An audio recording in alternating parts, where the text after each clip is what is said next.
Hello, and welcome to today's Safety and Health webcast, Stop Work Authority, the Magic Bullet or Urban Legend, sponsored by Columbia Southern University. My name is Kyle Morrison. I'm the Senior Associate Editor with Safety and Health magazine, and I'll be moderating today's session. Thank you for joining us. We'll start the presentation in a few minutes, but first I want to go over some housekeeping items. The views of the speaker and his organization are his own and do not necessarily reflect those of the National Safety Council or Safety and Health magazine. Mention of any commercial enterprise, product, or publication does not mean the Council or the magazine endorse them. At the end of today's webcast, we'll have a question and answer session. To ask a question, simply type it in the text box located in the lower left-hand corner of your screen, then click the Submit Question button. You can feel free to ask your question at any point during the presentation. You don't have to wait for the Q&A session to begin. We'll try to get through as many questions as possible, but due to the large number of participants today, we may not be able to get to all of the questions asked. However, any unanswered questions will be forwarded on to today's speaker. For basic troubleshooting information, please click the Help button located on your screen. At the end of the webcast, you'll be asked to complete an evaluation survey, and I'll talk a little bit more about that after the presentation.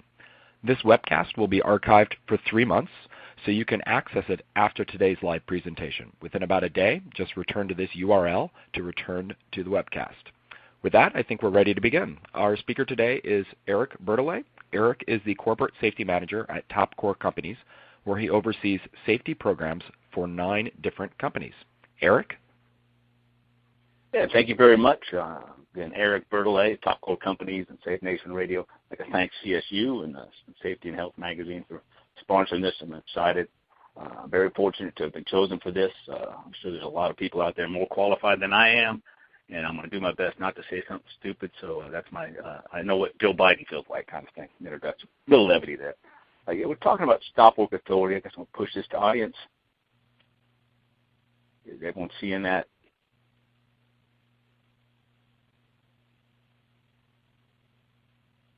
Has everyone got that screen? Ian, can someone help me? Everyone seeing that? What is stop work authority? Make sure we went to the right screen. There we go. The stop work authority is the right to refuse and the responsibility to stop unsafe work, and that's how it's been sold and brought on the basics, science and theology, philosophy of stop work authority. We're going to talk about understanding the complexity, and it is a complex program. It's not as easy as a lot of people say it is. Why is stop work authority needed? Why do we need that in this day and age? Why do we need employees refusing to do the work that we're giving them and work in an environment that we're providing for them? We're going to talk about using a hierarchical approach, where it belongs in our philosophy and in our program. Also understanding who has ultimate work authority.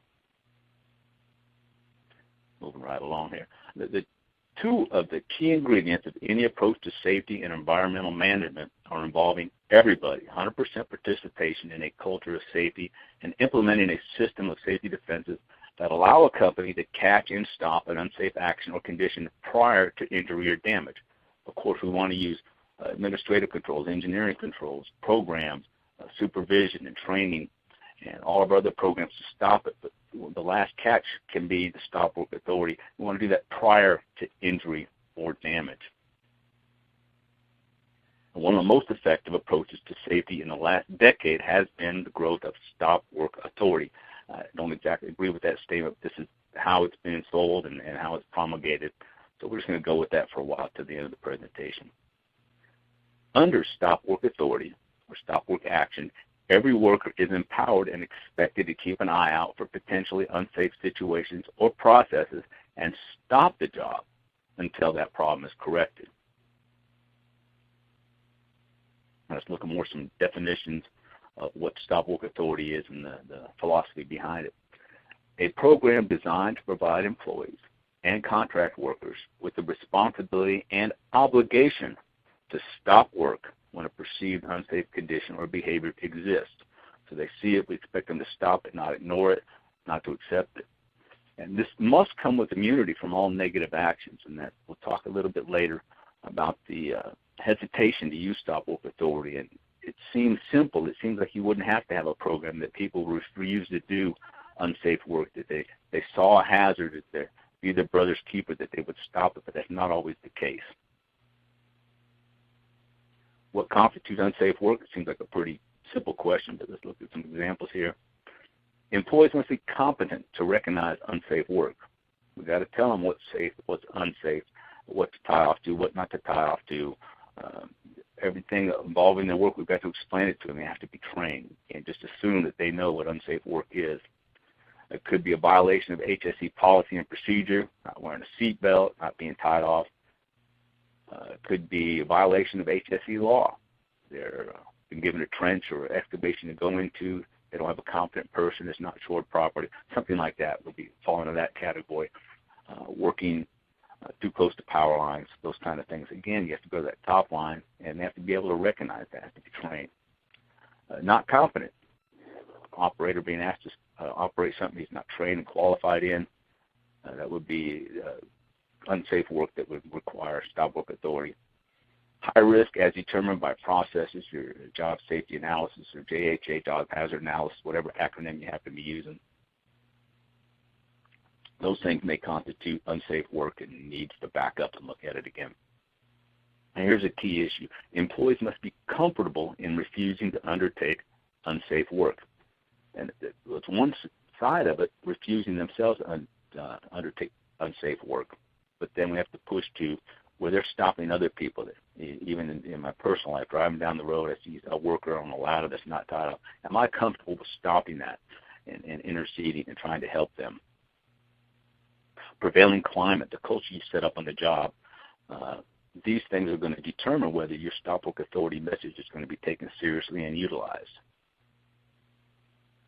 Here's the key point. Supervisors are not allowed to request that unsafe work be undertaken. With that key component in place,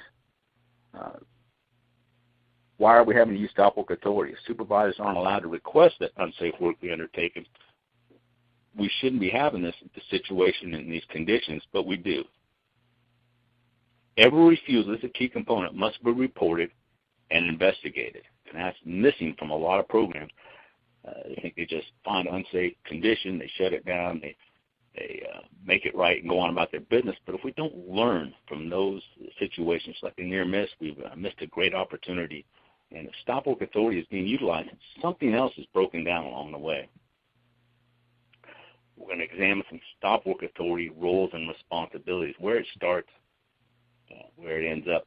A stop work authorizing program must clearly define the roles and responsibilities. Examples of roles and responsibilities will start at senior management. They are to create a culture that promotes stop work authority, establishes clear expectations and responsibilities, demonstrates support for using stop work authority, which means they need to use it themselves, without the potential for retribution, resolve stop work action conflicts when they arise, and they hold employees and contractors accountable for full compliance with the stop work action or stop work authority program. And I'm just going to ask Ian, am I still coming across clear here? They can chat with me. I can see that. So it begins with senior management. If they're not out there being involved in it and their next level, all the levels of management being fully involved, you're going to have a serious breakdown when you get down to the employees. The employees are only going to do what they see other people doing. Thank you, Ian. The safety department provides training, support, documentation, and monitors compliance of the stop work authority program. And again, I'm going to reiterate, some companies have 8 hours of orientation for new hires. Some do 40, where there's a film, the program book that you give them. Everything you do evaporates as soon as they step foot in the job. Your culture and prevailing climate is that housekeeping's poor. All that's gone. If they get on the job and the guys are doing something in the crew that wasn't against the orientation program, they say, well, why are we doing this? That's the way we always do it. Your program is gone. Your program is whatever the culture is on the job. So you've got to have your program enforcement and senior management involved to create a culture that supports stop work authority to begin with. Company employees and contractors, their responsibility is to initiate stop work in good faith and support stop work initiated by others. And good faith means they're not trying to get out of work. They actually have a valid concern. There's some situations that may require stop work, and I'm sure we could all write a long litany of different items. stop work authority should be initiated for conditions or behaviors that threaten danger or imminent danger to persons, equipment, or the environment.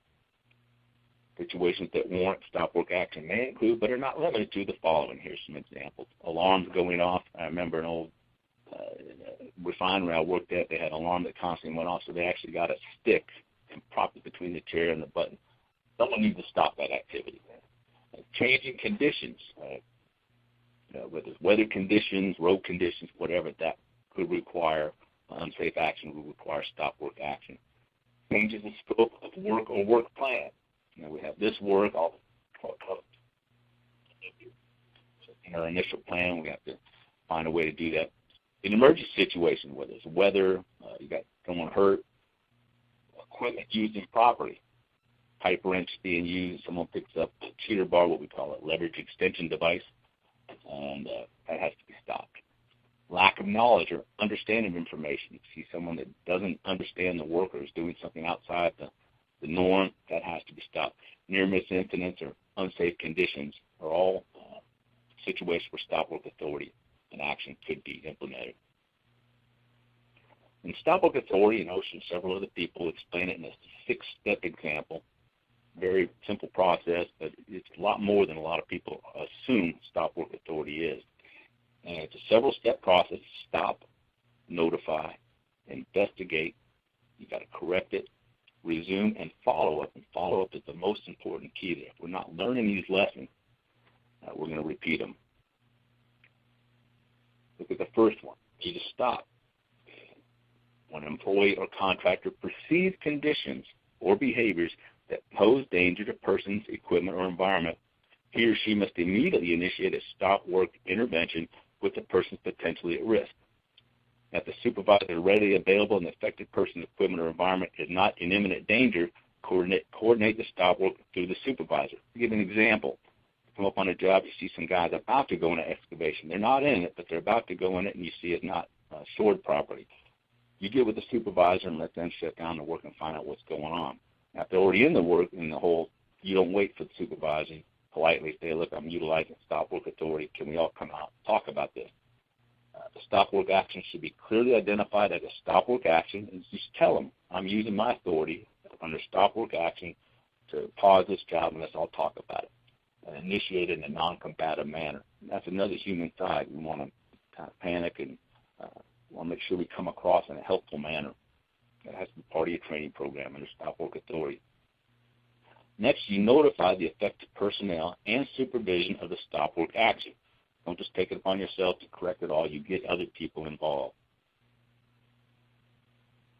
If necessary, stop work activities that are associated with the work in the area in question.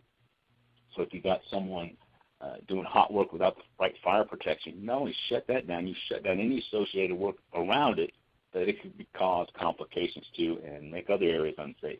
Don't get tunnel vision. Make sure you look around and stop all work activity in the area that could be affected by the work you're using stop work authority to shut down. Make the areas as safe as possible by removing personnel and stabilizing the situation. That's your notify step. And the next one is investigate. Affected personnel will discuss the situation and come to agreement on the stop work action. Now, here's a key component here. If all parties come to an agreement the condition or behavior is safe to proceed without modification, examples given, the initiator was unaware of certain information or circumstances, and I'll give you some examples here. Say you come across, you see the operating a crane or a man that's too close to power lines, and someone sees that and notifies you that they're using stop work authority, that you're too close to the power lines, you need to stop work and come down. You stop the work, and then you find out that you've got it locked and tagged out, that it is safe. They understand that it is safe now, then you can proceed on without using any other forms or anything like that.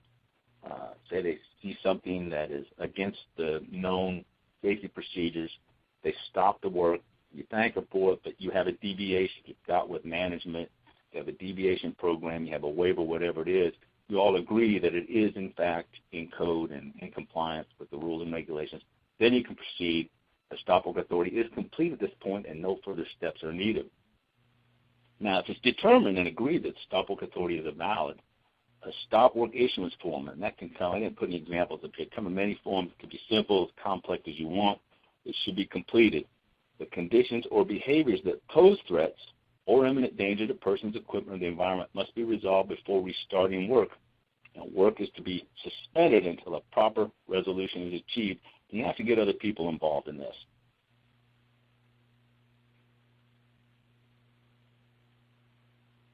Next step is to correct.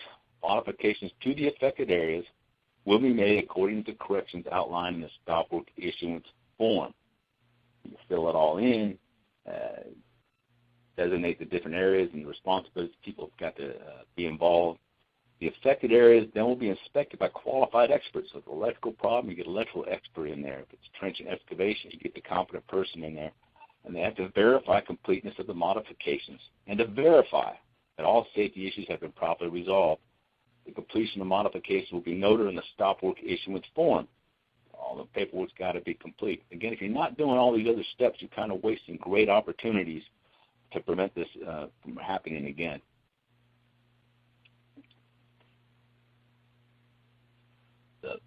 This step is to resume. The affected areas will be reopened for work by personnel with restart authority, and you can designate who that is. All affected employees and contractors will be notified of what corrective actions were implemented and the work will recommence. And this is a good supporting tactic and part of stop work authority. Educate people that this has happened, that you're using this, post it so everybody knows and they can see the pattern of how it goes and how it works in the process of what you're doing here. In the event an employee still believes it is unsafe, and this is a key point, folks, make notes of this, they are to be reassigned to another job with absolutely no retribution. An example of this, you have a guy gets on a scaffold, and it's engineered, it's built by competent scaffold builders, it's 100% safe, but as scaffolds can get wobbly or just like a tall building will sway, and this employee is kind of afraid of heights, he cannot feel safe up there. He says, I don't feel this is safe. Once you find out it is safe, it does meet code, it has scaffolds, handrails, mid-rails, toe boards, fully decked out, it's properly tagged, and he still doesn't feel safe, you assign him to another job. He says, I want to use stop work authority because the scaffold's not safe. We find out it is safe, still not comfortable. We're going to reassign him to another job, no impunity, not going to do anything to him. Say he's in a confined space and he says, I can't breathe in here, the air's not right. He's a little claustrophobic. We gas test, we find out, we thank him for using stop work authority, fill out the form, we find that it is safe, we're going to reassign him to another job. So that removes a lot of hesitation of people saying, what if I'm wrong? What if I'm wrong in this? I don't want to use stop work authority. It's going to be okay. We want them to know they're not going to have any impunity or any retribution against them. And the sixth step is follow-up. Operations managers will provide the root cause analysis to stop work action and identify any potential opportunities for improvement. The safety manager will publish the incident details regarding the stop work action to all operations managers and employees, outlining the issue, corrective actions, and lessons learned. Most of the time, this is not an isolated incident that's happening in other places. Management will promptly review all stop work reports in order to identify any additional investigation or required follow-up. And depending on your company and reporting structure, your procedures may vary. Again, these are just the general guidelines of stop work authority out there. You customize it and do many things with it.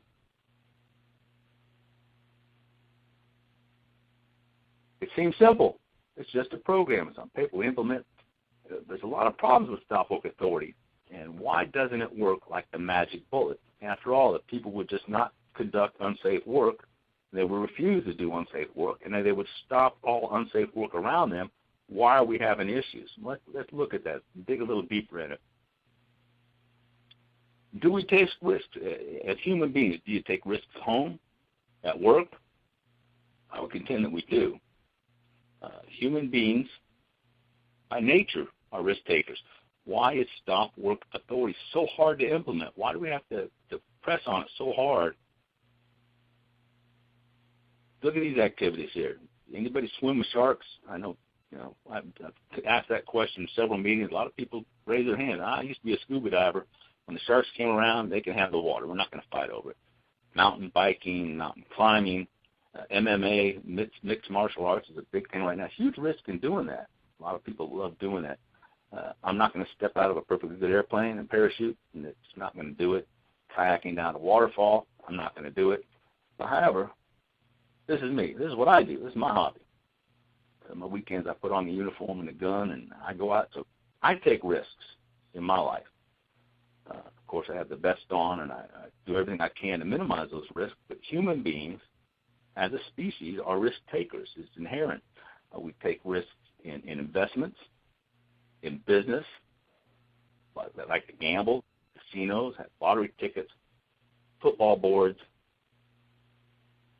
sports, marriage, biggest gamble out there. We buy insurance, that's a gamble. Every successful person on earth took risks.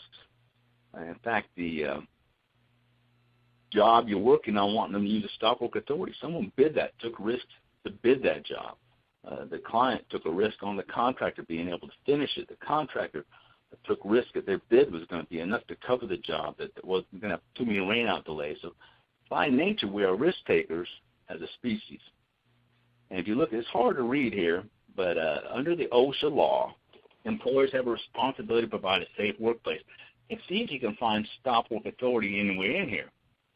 And we'll provide a workplace free from obvious recognized hazards and comply with all standards, rules, and regulations. And you read through this thing, stop work authority doesn't enter in here.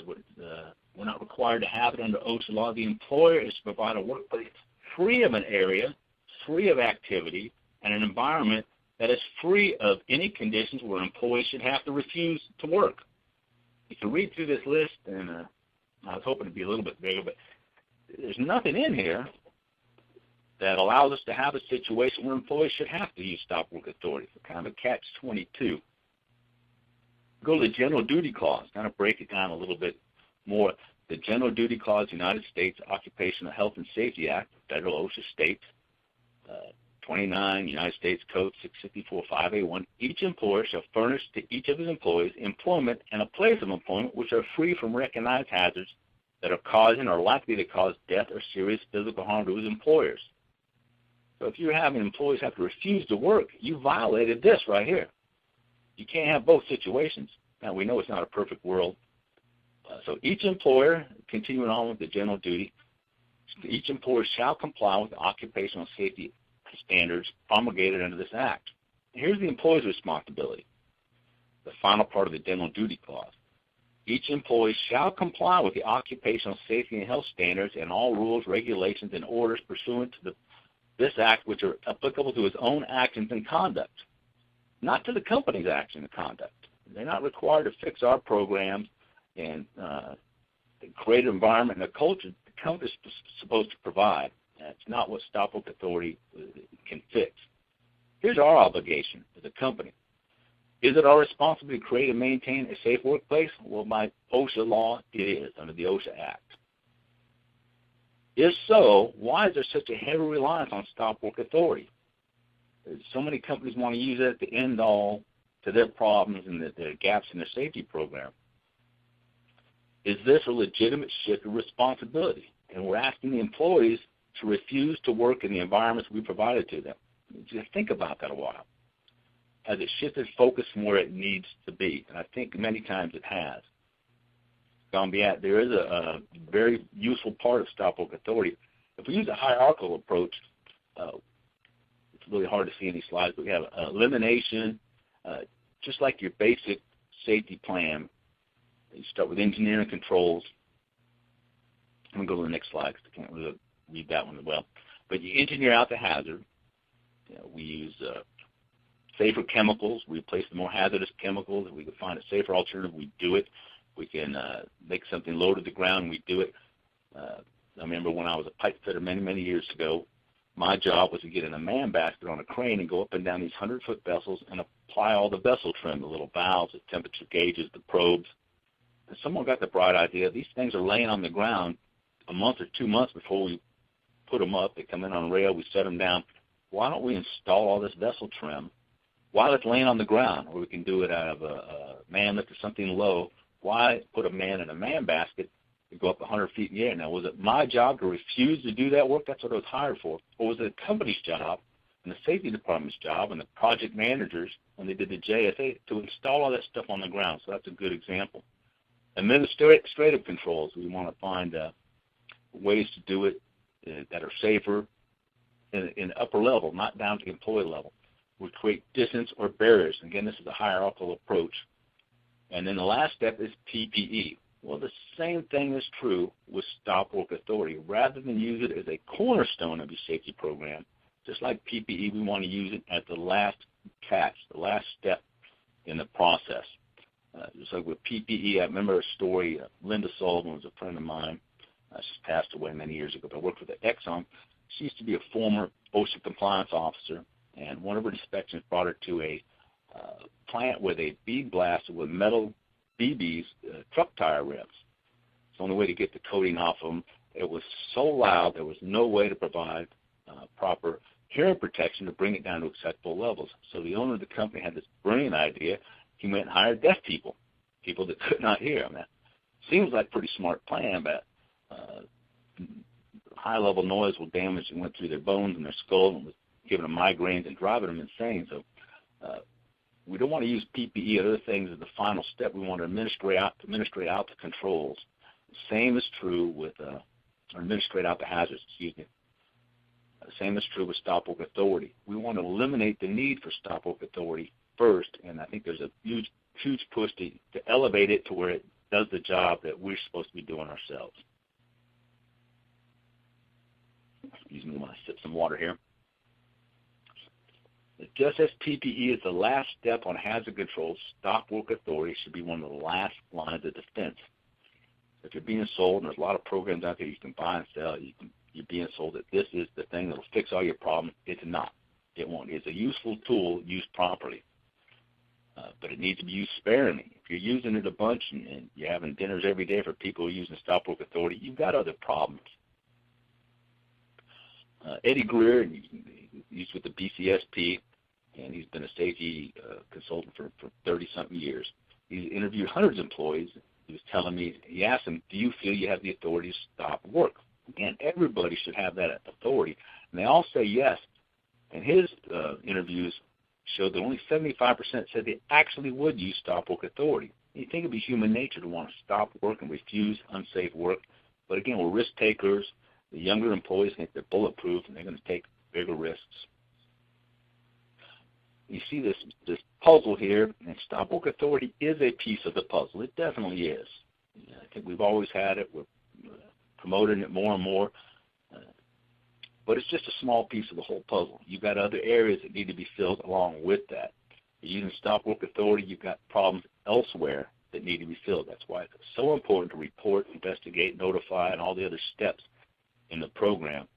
I think most safety professionals are familiar with the Swiss cheese model of human error.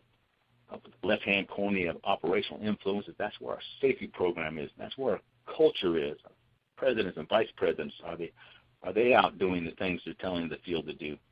And the next one is unsafe supervision. Supervisors are asking people to do something unsafe or allowing an environment that is unsafe. If you already have latent failures and that hole is going to go through to the next levels, preconditions for unsafe acts. Is your environment unsafe? Is your facility unsafe? And then the final one is unsafe acts. When all those holes line up, when you have an opening in every single level, that's when accidents happen.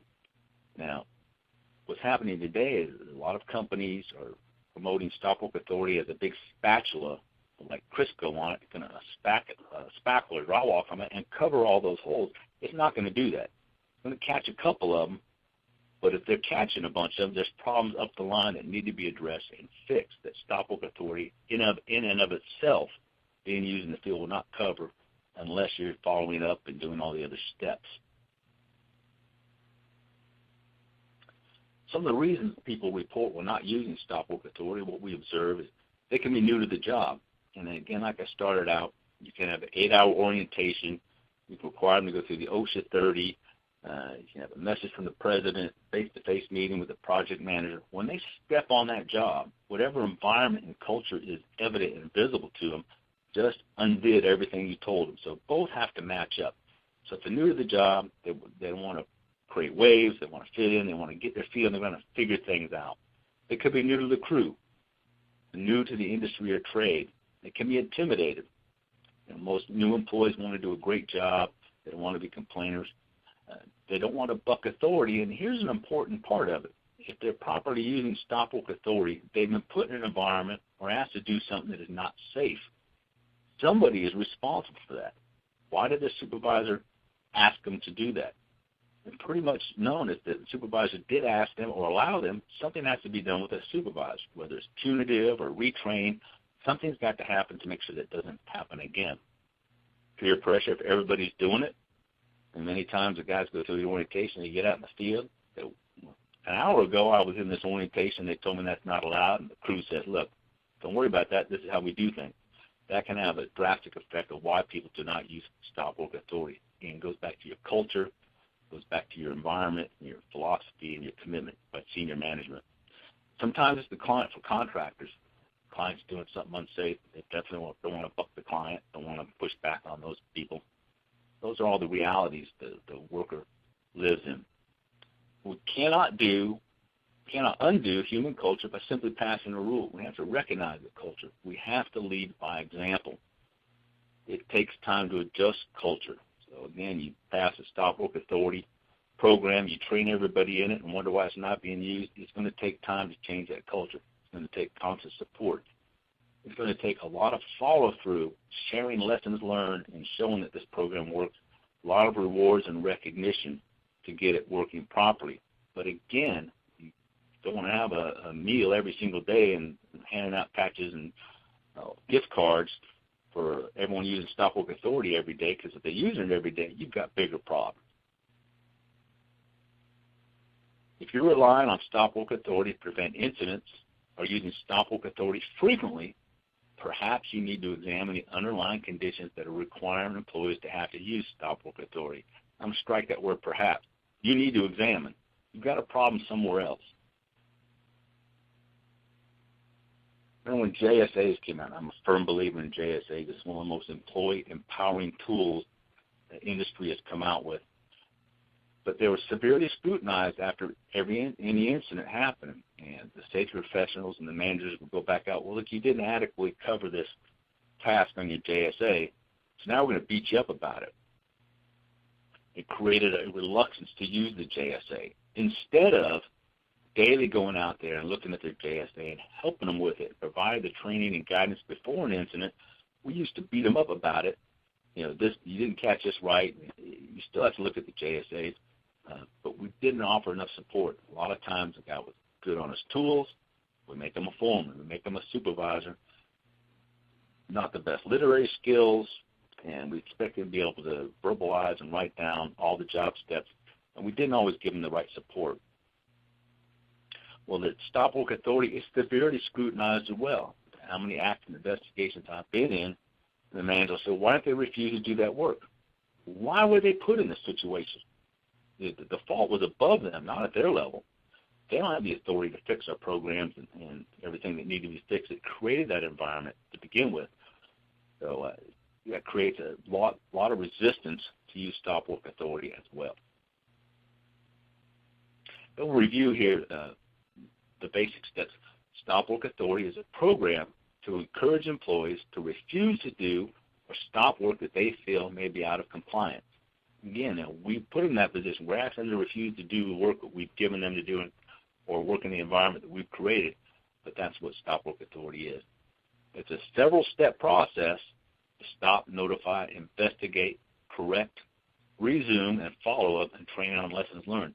If you're missing some of those steps, you're not going to have the impact you need from stop work authority, the program. So you need to have all those steps in place and investigate, correct, and understand that stop work authority is used. Something's gone wrong, something's gone awry, and the indication of a problem upstream. It has been growing for the past decade, and unfortunately I see a lot of companies and stuff saying we're going to pass that responsibility on the workers. They got to refuse to do the work we ask them to do or work in the environment. So it's a little uneven shift there in responsibility. A big part, it must come with immunity. I'm going to have some slides that show some pictures and show some problems with that.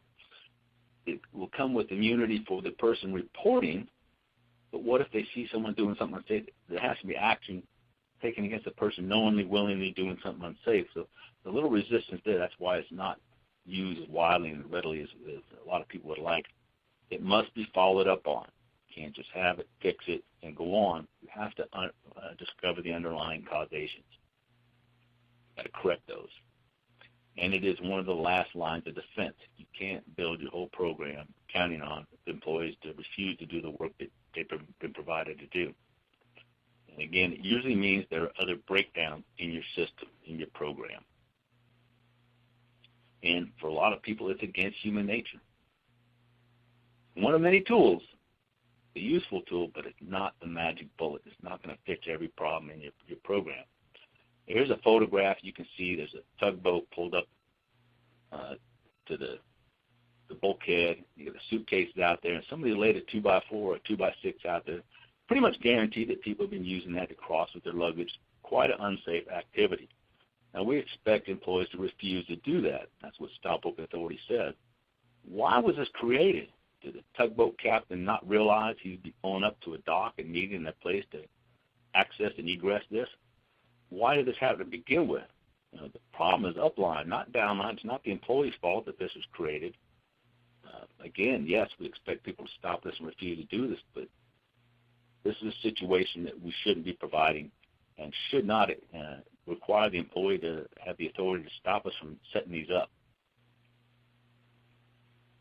There's another guy out there working his tail off, trying to straighten the suspended load, trying to get the load, whatever he's doing there. Pretty much promise you that's not an isolated incident. That is a culture. That is something that's been going on. You've got a crane operator working those controls, probably seeing this. Yes, we expect people to stop that activity. But again, this is an indication of a bigger problem. The guy's got his life vest on, but this is not safe, not the way it should be. But is that guy with the vest, is it his fault this is going on, or is it their upper line management, or some other problem happening and occurring? So we need to step back and take a look at the bigger picture. There's a hole. Encountered someone pop this manhole off, and they put a little barricade on it. Somewhere this job was hopefully planned, engineered. Hopefully there was a pre-job JSA or some of the plan. It should not have been left up to the craftsman's discretion how to barricade this, how to put the tape on. When this job was planned and designed, hard barricades should have been planned, paid for, engineered, and designed into it. The Stop Work Authority, yeah, we expect people to say there's a hole there. It's called the scaffold builders. Let's put something, barricade around there. Let's report and notify how this happened. But this should have been prevented in the planning stages. It should have been planned for, engineered out, administrative controls, whatever it takes to prevent this hazard from existing to begin with. So if they're having to use Stop Work Authority for this, we got other problems. And here's a situation. You see the guy stand on the barrel in the back, the welder in the foreground watching it happen. Chances are he's done that himself. And the guy using Stop Work Authority has to stop that job. It's not as simple as just stopping him and getting him down. Somebody's going to be disciplined, I would imagine. Be written up, employee counsel, something done to tell this guy you can't stand on barrels like that. This guy watching it. Why was he watching it? So there are some ramifications and negative actions that need to occur in any safety program, whether it's a disciplinary action program, a time off, whatever it is, whatever your company says. So the man reporting may have complete immunity. Nothing's going to happen to him. What about the other guys involved? Or is your program just that I tell him to get off the barrel and he doesn't do it anymore, we're all happy? But that's a culture that's existed that we've got to correct and fix. So that's your paradigm, your dichotomy you're involved with right there. There's a gentleman using the wrong respirator. There's training issues somewhere up the line. Why did the supervisor ask him to do that? Yeah, we expect somebody to come by and say, stop doing what you're doing, but we also need to back up and find why this environment existed. Why did the company allow this situation to occur to begin with? We can't just say it occurred because the employee refused to do the work. Somewhere it was asked, somewhere the job safety analysis did not address this, somewhere they weren't provided the SDS sheet with it in the proper language, or however it wasn't communicated properly to them. Here's one, if you can blow this up and look at it. you want people to stop this job. If you look, there's about 50 people down there. I'm sure there's some big bosses side loading the crane, trying to pull something out of the water, or else that's a really big fish, either one. I want to go on that fishing trip. But they're misusing the crane. You got the operator.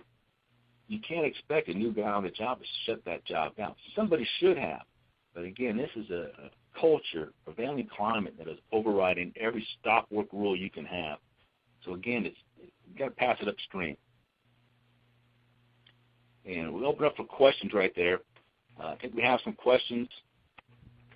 We do, Eric. Thank you for that wonderful presentation. Before we get to the questions, I wanted to remind everybody about the evaluation survey I mentioned at the top of the hour.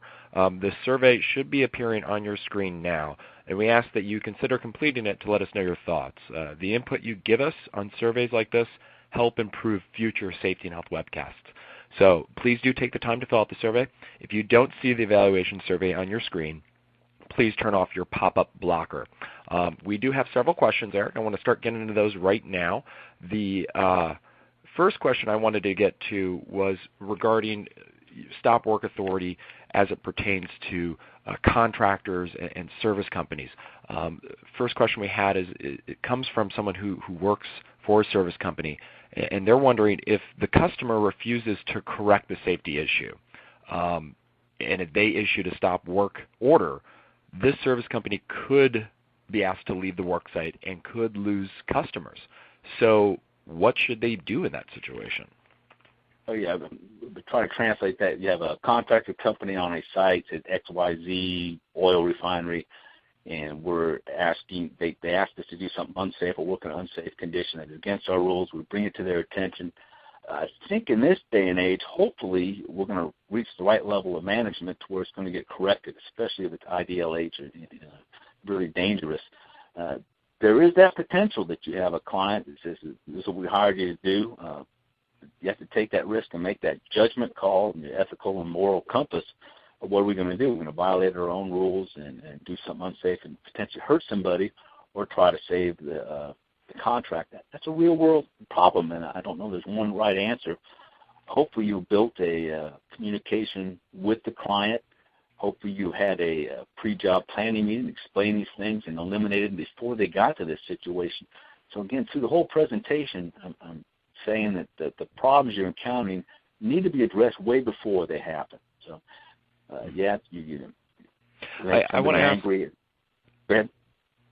Well, I wanted to ask kind of a similar question, but on the flip side, what about for companies that hire out contractors, and they, with the hiring, they put in their contracts to say, you're going to follow the proper laws, you're going to follow OSHA requirements. What is the employer's obligation? The person who hired out the contractors, what is their obligation to as it pertains to stop work authority? Do they have a moral responsibility to check up and make sure the contractor is doing things safely? Do they have a legal responsibility to do that? The legal responsibility is changing over the climate. I think you see with SEMS and some other programs out there that are requiring the client facility to oversee the programs of the contractors.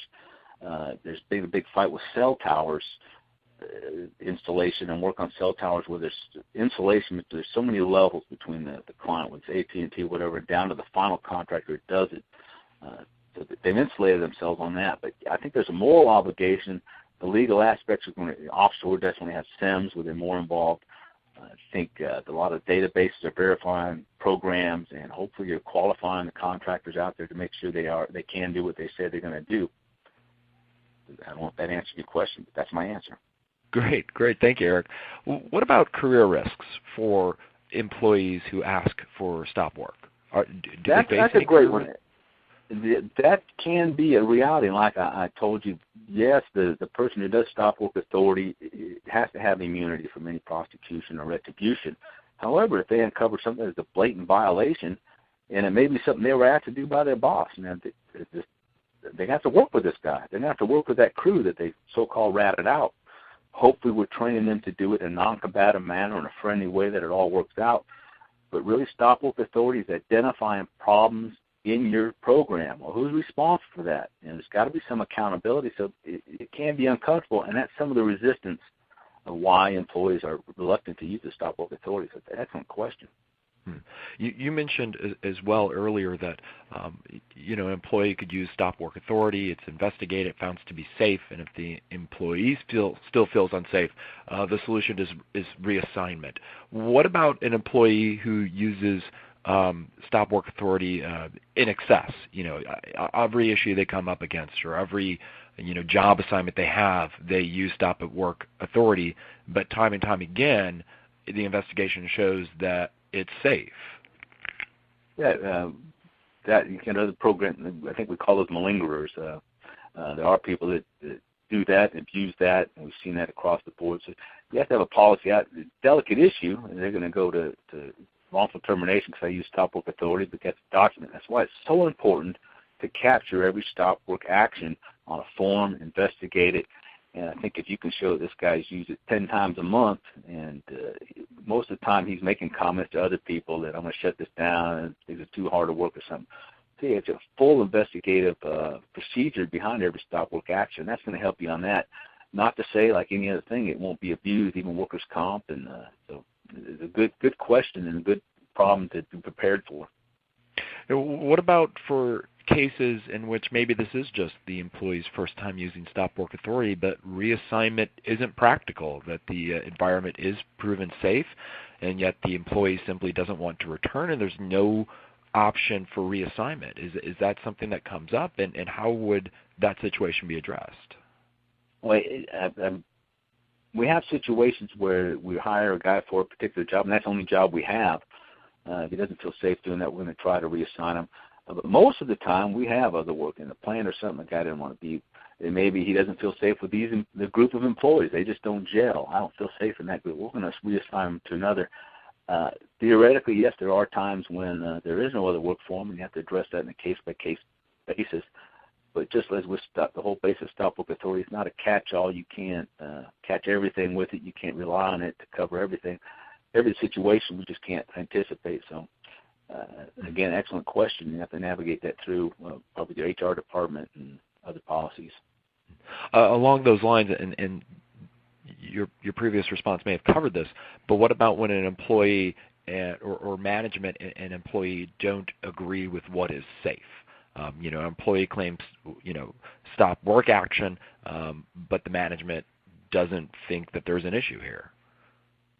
They have to, or there's a disagreement. Yeah, you have to navigate that out with your safety department, look at the rules, get the basic interpretation, get a consensus. You may have to consult your client, and if it's really a serious issue, consult someone with OSHA and find out what the bottom line is. And if they're still uncomfortable with it, you do what you can to accommodate them. Again, if they're trying to abuse the system, you've got a way to manage that as well and navigate through that. And we pretty much know who those employees are.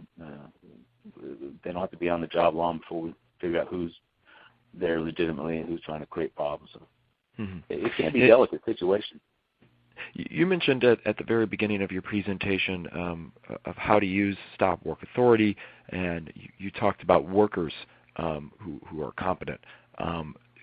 Couldn't a new worker say that something is unsafe and use their stop work authority? They may not necessarily be competent on the job yet, but is it possible for that new worker still to observe something and say to themselves, this is unsafe? Do they have that right? Absolutely. And again, a lot of people we get in this day and age, one prevailing problems we're seeing is the lack of qualified workers. There's so many people out of work and being paid to sit home. I think 47% of our workforce is sitting at home collecting a check. So we're hiring people that are not familiar with the work. They may see something and don't understand it, working at elevations, working with chemicals, confined spaces that they're not comfortable with, and we have to work with them and make them comfortable. And we congratulate them if their spidey sense is telling them this might not be safe. It might not be safe. Ask a question, and usually with the proper education and training and the right supervision, we can coax them into that and show them that it is safe, show them the procedures and safeguards we have in place to protect them, and emergency procedures in case something happens to get them out safely and provide treatment or whatever response we needed.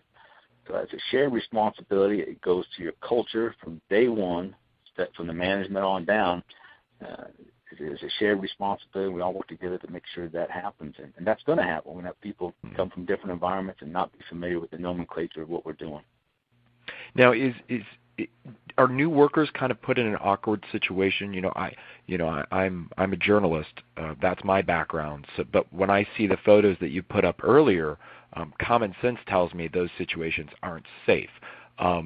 So are new employees then put in an awkward situation where common sense tells them, well, this isn't safe, and it very likely isn't safe, but yet their employers are saying, no, it's okay? I mean, does that put the new workers in an awkward situation? Well, I'm not sure if there's employers saying that's okay, such as the pictures we saw. I think the employers at some level are saying it's not okay, but when they get in the field, it is okay. It's standardized procedure. It's how we've always done it. There's that old culture. There's job sites that the safety people don't get out to, or the senior management says that's not my responsibility. I'll pay someone else to look at that. So it's a shared responsibility. And if senior managers don't really care, it's going to come down in the field. And so you get to have that complete program, that complete policy, and follow up, and especially stop work action. So like I said in the beginning, whatever your orientation and handbook says, whatever the employee steps foot in the job, that is the reality. That is the standard you created. So asking the stop work authority to refuse to work in the environment that we provided is the catch-22 in all of it. Could you elaborate a little bit more on the definition or determination of the differences between conditions and behaviors? You got your conditions such as the board going across, and that's an unsafe condition, or walkways that are cluttered, or a stairwell that the handrail isn't quite right. That's a condition on the job. Behaviors would be like the guy standing out there on the handrail fixing stuff inside that basket, whatever it was. So those are human behaviors, and those are more prominently we need to stop. We need to stop work authority on, because those will happen. They're what we call evaporative acts. If you don't catch it right there, you're going to miss it. Now, the conditions may have been existing for years, and somebody should be by checking those, whether it's a handrail with fire extinguisher missing, whether it's potholes in the road or something. Those are things that are going to be there. They're not going to evaporate. So. I want to talk a little bit about risk. I mean, isn't it true that everyone experiences some type of risk every day, and that the level of risk is somewhat personal? What risk you're willing to accept is not necessarily the same level of risks that I'm willing to accept.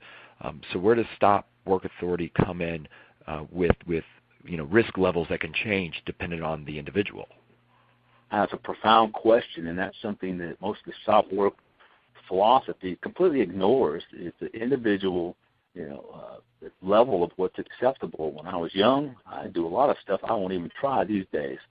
I'll be 55 years old Saturday, so I don't heal well. Even as a police officer, getting in confrontations that I win costs me. Takes a lot longer to recover from that. So I'm very cautious in how I approach things. So you're absolutely right. People have different levels of risk. Some people are mountain biking the weekend, and we expect, my kids take me to amusement parks, and I'm riding these rides thinking I spend my entire life keeping people out of the situations and forces that I'm paying to have exerted on my body right now. So it's the dichotomy of it. We expect them to abandon all that and just be 100% safe when it's not human nature. A lot of people say safety is number one, and actually, and a lot of people don't like me here to say this, but making a profit safely, that is our number one priority. If safety was truly the priority, none of us would get out on the road and do the most dangerous thing we do every day, which is drive. It kills more people than any industry or any on-the-job accident. So we're all out. The companies are out to make a profit, and there's risk involved. The employees are out to make a profit. There's risk involved. So we have to mitigate the risk to acceptable levels, the bottom line, and we do that through JSAs, pre-planning, engineering, administrative controls, but not rely on the employees to refuse to do it. We've got to do it on the front end. Are you aware at all of the effectiveness of stop work authority on incidents or injury frequency? Has that been measured or researched at all, how effective SWA is on potentially reducing injuries? It's varied, and I think it's very skewed by the people who are selling stop work authority programs. It's one of the next things that come down the pipe, and everybody jumps on it, and if it has some success, I think it's exaggerated. And if they're using stop work authority and having great success with it, they've got other problems, and I think that's often ignored, or they're not following up on it. Yes, we want people to stop and notify us if there's a unguarded hole in the ground, but why was that there to begin with? So I don't know percentages or whatever. I know a lot of companies will tout, just like they do any safety program that comes, but I believe stop work authority will lessen as time goes on and will really focus back on the underlying causes of why these people were asked to be in an environment or conduct actions that were outside the norm for the organization. Okay. Along those lines, I mean, when you were talking about some problems with stop work authority, you mentioned, we talked a little bit about, some of the risks that employees take using their authority. Is it common practice, or do you know how often employers retaliate against employees who exercise their stop work authority? I have no data on that, no, not at all. Have you heard anything anecdotally, or if you had a hazard guess? I know this might be a little unscientific, but I think our listeners may be curious to hear your thoughts on that. That is, again, human nature. There's some companies and some managers that are going to feel offended by it, and it goes back to senior management setting the culture. There's some companies that aren't ready for stop work authority, and it's just like when I started in industry many, many years ago, you didn't tell the client what to do at all. It was understood that we're the client, you do what we tell us. There's a huge reluctance to intercede and confront a client member. But that's changed over the years. I've seen a lot of plant managers and stuff getting out there. If you see something unsafe and my people don't take your word and work with you, let me know. So that culture's changed. Okay. I know a situation where it is abused, but I think it's isolated. Okay. Now, how big of a problem can production pressures put on the use of stop work authority? Just like anything else, it's huge, and that's why we need to never communicate to the field worker that we're behind. We've got to catch up. One of our items on our JSAs that we use here at Topcore, if there's any rework or warranty work, we've got to give special attention because there's just a feeling that we're behind the eight ball, we're losing, we're not making a profit, we're fixing something. So production pressure is a very valid part of it. You can't let that pressure go to the field and get those guys in a hurry. They should already be working as fast as they can, as safe as they can every day. So if you push them faster than that, you just push them into unsafe conditions that you created. Again, trying to use stop work authority to fix that is got the cart before the horse. Now, are you aware of any insurance implications that fall under stop work authority? That's a great question. A lot of people actually put smoke detectors in your house. Will the insurance give you a discount? I don't know that there's any insurance companies that will give you a discount. Hopefully, if you're using stop work authority properly and not relying on it too much, that your overall safety program will improve and your rates will go down. But again, if you're using stop work authority too much, you've got bigger problems that are indicating you've got some insurance rates that are higher than they should be. Okay. And just one last question here. Are there any particular key safety issues that you see coming out this year in 2015? Yeah, I'm here in Louisiana. We have a very scarce workforce. We're talking about importing people from other countries. There's so many people out of work sitting at home being paid, and I don't want to get political, but it's just a prevailing climate that people don't have to work anymore. They get a good living through entitlement programs. So we're trying to find qualified people. A lot of people coming out of school that have classroom and field experience, but no field experience in the real world. On-the-job experience is what we're looking for. We're having a terrible time. And then the aging workforce, the baby boomers are going up. We're losing a lot of great experience there. But we have billions of work happening, dollars of work happening in Louisiana with natural gas and oil wells that are happening here. So just the very hard-to-find experienced employee is our greatest challenge at this time. And inexperienced employees are the ones who are more likely to be injured, correct? Well, here's the statement I always like. You're more apt to be hurt on the job in the first 6 months or any time after that. We can't. You got to have a 100% safety program for everybody. You can't. Every time I see a company say we're concentrating on our people being here, for the first 6 months, then people that have been there longer start getting hurt, or the senior employee. We've got to provide a safe workplace free of recognized hazards for everybody, whether they've been here 6 months or 10 years. It's just as easy to get compliant after you've been doing it for 20 years and think you've got it down. So I hate to give emphasis. We do have short service worker programs and mentoring programs, but again, that's all 100% of your program to catch every phase. It's just important to make sure your long-term employees don't get complacent as paying attention to your new guys. Okay, great, fantastic, thank you. Unfortunately, we have run out of time. I apologize we didn't get to everyone's questions, but as a reminder, all of today's unanswered questions will be forwarded on to Eric. Once again, I hope you take the time to fill out the evaluation survey on your screen and give us your feedback. And with that, we are concluding today's Safety and Health Magazine webcast. I'd like to thank Eric, Columbia Southern University, and everyone who listened in. Thank you, and have a great day.